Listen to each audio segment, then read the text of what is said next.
Hello and welcome back to my channel. We are now on week 33 of my becoming an artist journey, and I have a lot of stuff that I want to do, so let's just get right into it. And sorry if you hear dog noises because I am currently hiding a dog.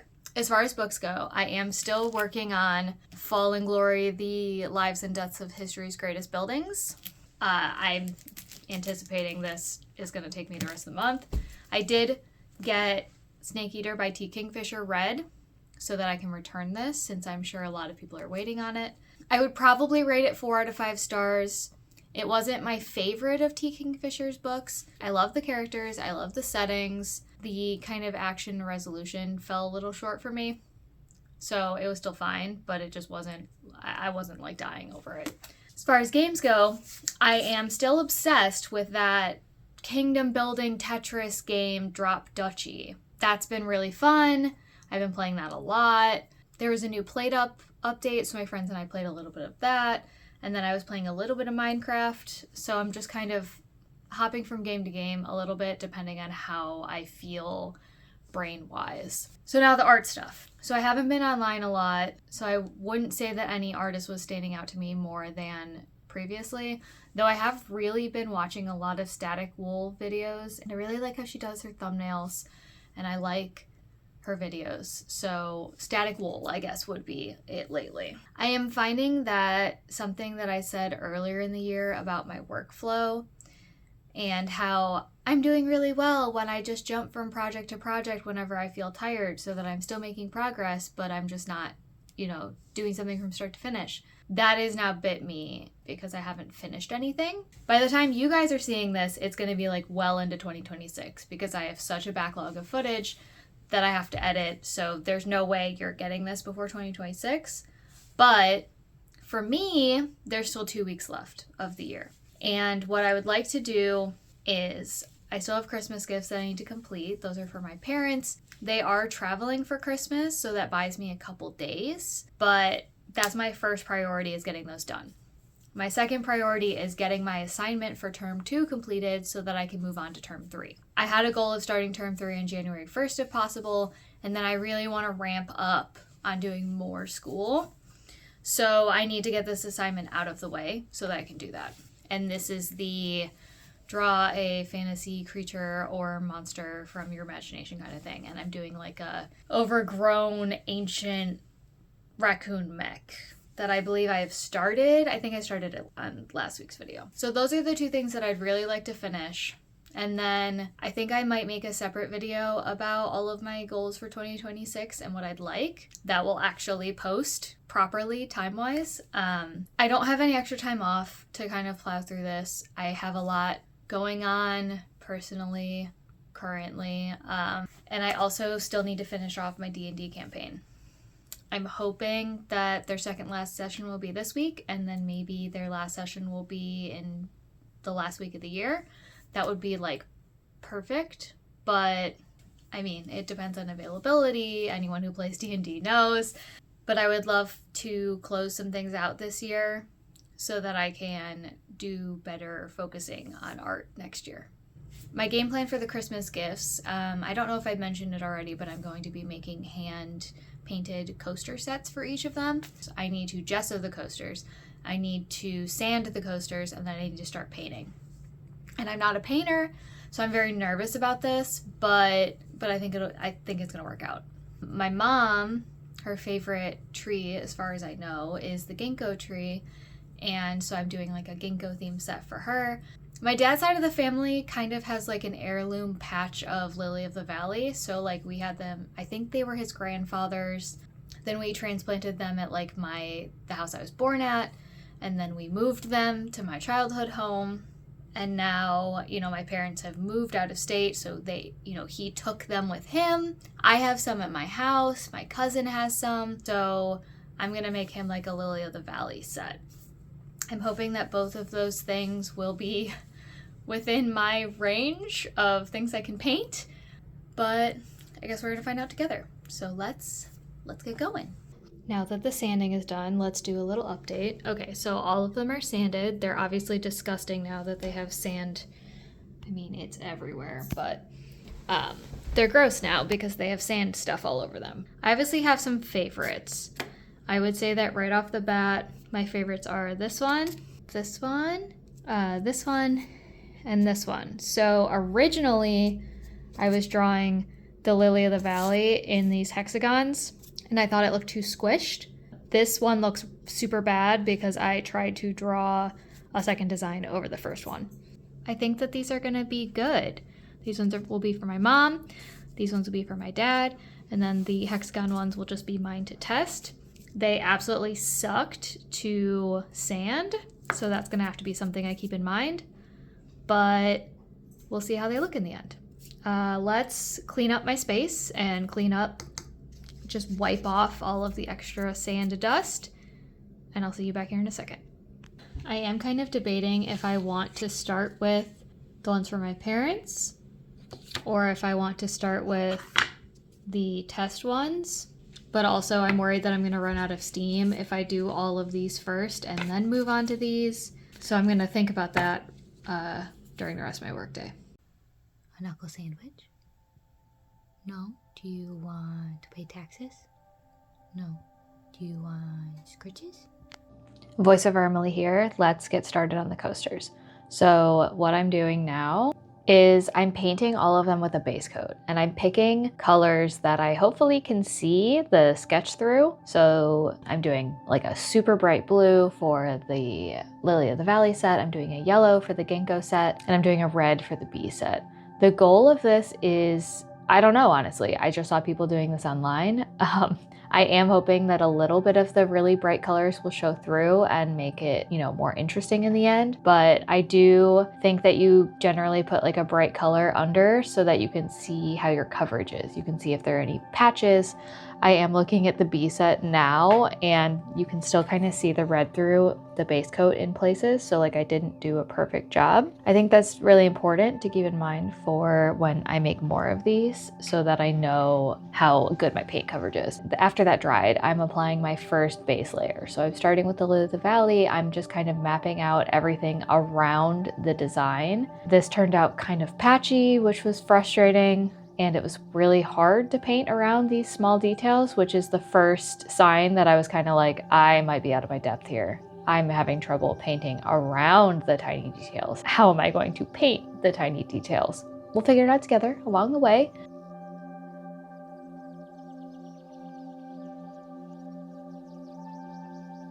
I also saw a video about cleaning your brushes and how you should just get like every ounce of paint out of the brush before you clean them so that you're not washing paint down the drain. So I've been trying that out too, and that's been pretty good.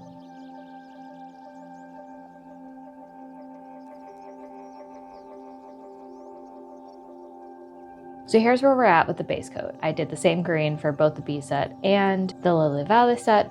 I took a little break, took the dog for a walk while those dried, and then I got back at it. So now I'm doing the base set for the ginkgo leaves. I'm doing a blue.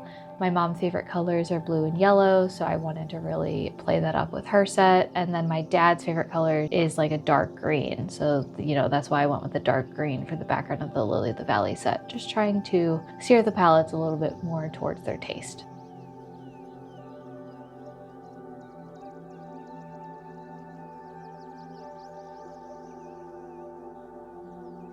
It is now Christmas, video-wise, even though it's not snowy, so I spent Christmas with my beautiful, lovely pony boy. And now I started trying to paint the details in on the Lily of the Valley, and I started panicking so hard because it was not turning out well. My lines were really shaky. They were way thicker than I wanted them to be. It was just an overall nightmare, but I thought, oh, trust the process, just keep going. No, I hated the process. I hated how it was going. It was not a fun time. I was so out of my depth.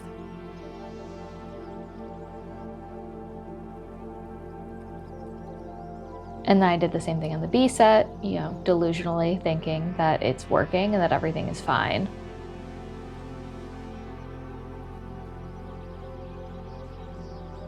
It is currently week 35 of my becoming an artist journey.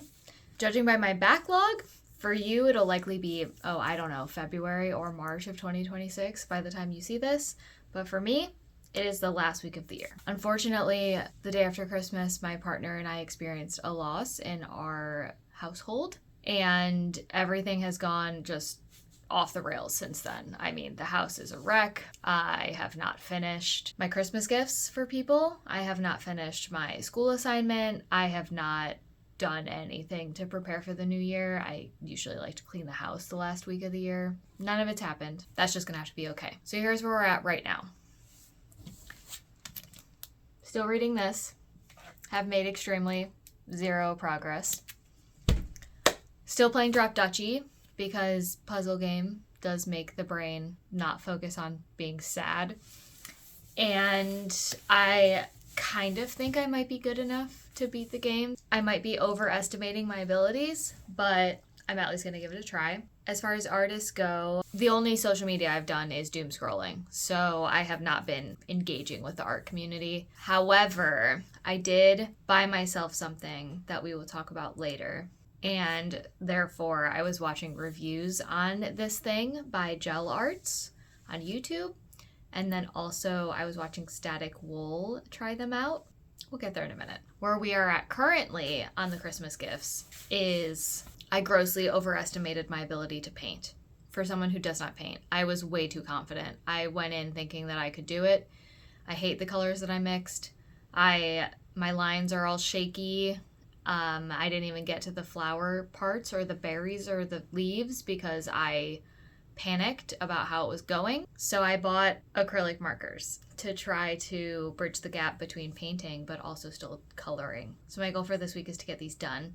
I also started a B set for myself. I would like to get the B set done so that I can use those and see how they hold up, see if my parents' gifts are going to need touch-ups, and kind of do some market research on how these hold up in case I want to sell some of these next year. But that's getting ahead of ourselves. That is where we are at currently. Let's see how much we can get done. Okay, so update on the coasters. Here's where we're at with the Lily of the Valley ones. These are the ones that I feel like I've been time-lapsing the most. I am not happy with them. I made everything too small for my ability to paint, and they're not horrible, but I also don't like the colors, and I don't like how cool toned everything is. I have not even started the flowers because doing the stems made me freak out. I brought in reinforcements. So I got some markers. These are the brush tip ones. I have already put all the little stickers on them. And I think that these will help me complete this project without having a meltdown. So while I did learn that the designs that I made were just too small, I did find it way easier to do this with markers because, you know, I have a little bit of a skill set built working with markers. I am kind of in a learning curve here. You see how the first one I thought I could just color it in, and then the second one I was like, no, I need like a base coat and I need to work on top of a base coat. So it is still a learning process, but I'm at least more comfortable with this learning process. So I ended up doing a base for all the ginkgo leaves in like this orange color. I accidentally smeared it outside of the line, so I had to get a little bit creative with the background, but then I was building up the yellows on top. I do think that in the future I'd probably try to go light to dark instead, because as you can see here, it's kind of hard to get the light colors to go over the dark colors, and I had to build up quite a few layers. But it still was so much more approachable than doing it with paint. And I am really excited to make more coasters in the future, especially to sell at some markets, hopefully, you know, in 2026. I'm getting ahead of myself, one thing at a time. And basically all I'm doing is I'm doing the same layer on each of them so that the layer has time to dry in between. And the paint markers dry pretty quickly, so I didn't have a hard time with this, but I did find that that also kept the designs more consistent than if I tried to do one full one and then move on to the next.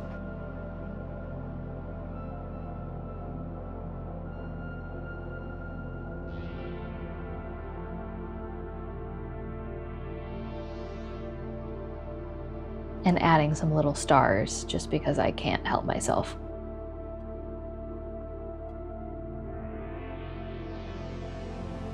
I took a break from the painting and I hung some of the art that I've been hoarding in my office. I kept holding it, hoping to frame everything, but frames are really expensive. So I finally got to the point where I was like, why wait? Put it all up with sticky tack. I can always frame it in the future. And then I believe this is probably the next day, I got started on the Lily of the Valley set. So the leaves, I brightened them all up. I tried to smooth out the stems a little bit. I started all of the Lilies of the Valley flowers in like a pale yellow, and then I did just the highlights in white. And again, I was having the problem where it was hard to get the light colors to cover very well. So I need to just keep that in mind for the future, that I need to try to work light to dark instead of dark to light.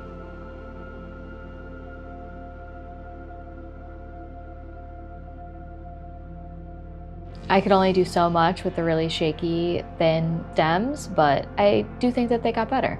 So here are the finished products. I ended up with this blue set for my mom, the green set for my dad, and then the bee set, which are obviously the ugliest of the bunch, but they are gonna be for me so that I can test out and see how they hold up.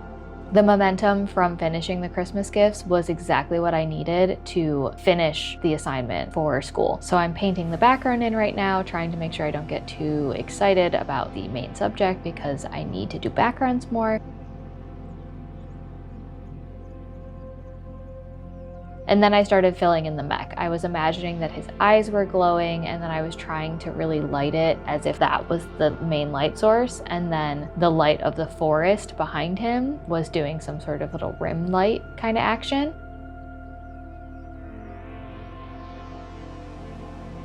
I do think probably in the end this is way too bright overall. I don't know that the forest would be that light. It's fantasy world, right? Anything goes.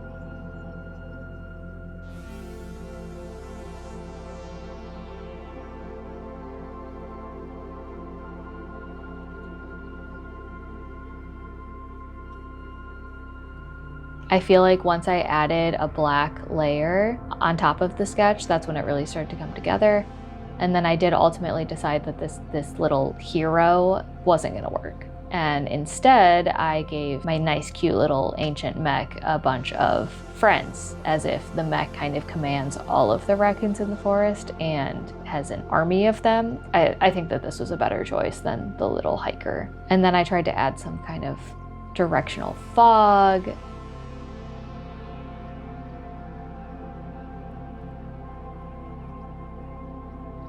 I also started working with gradient maps to try to add some color. So yeah, here is my finished assignment for term 2. I am ready to jump into term 3, and I'm so excited to take you guys with me. Have a great weekend, and I'll see you next time.